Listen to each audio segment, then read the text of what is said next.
Jaram hino ɗo taarika fiima antu heɗito moƴƴa. Fii jonganden faamuɓe ɓen Isa lanɗo pomayankejo on e nder yomere jongande en ɓe funnaange ɓen iwi ka suudu lanɗo wonɗo on e nde saare wi'etende Yerusalam. ɗon hari hiɓe yawde ɗaɓɓugol Isa lanɗo pomayankejo on. hari ɓe ari fii rewugol mo e fii hollugol ɓe fof wondema ɓe jaɓirimo wa joomiraaɗo ngurdam maɓɓe ɗan.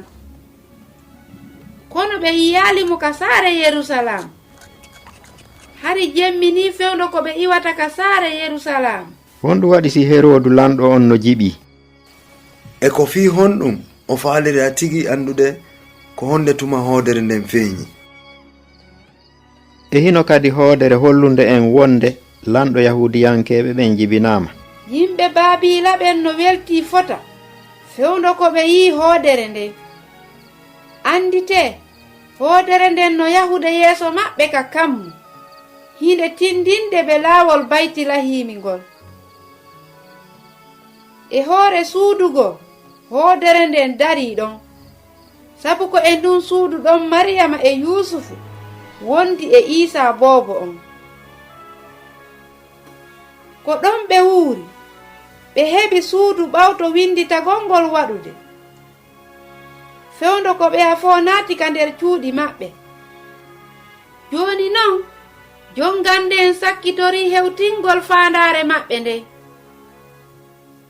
ɓe naati ka nder suudu ɓe tawi to yumma Mariyama e Yusufu. wondude e gite maɓɓe ɗen ɓe yi Isa boobo on lanɗo mo Allah neli on. ɓe sujjani annabi Isa ɓe rewi mo e hoore hiɓe haawo.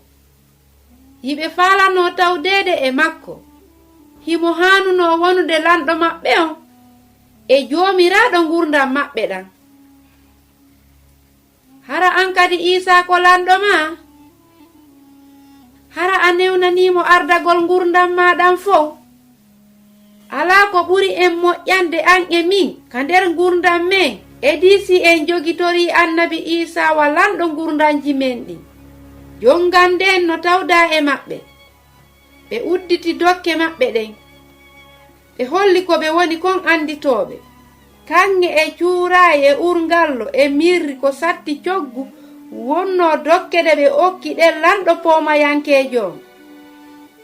kono dokkal ɓurgal ngal hittude ko okkugol mo ngurdam men ɗan.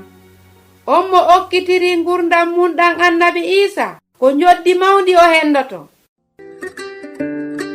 Husainatu wonno e yewtude mi weltanike ma fii ko heɗitiɗa kon hiɗen e saayi.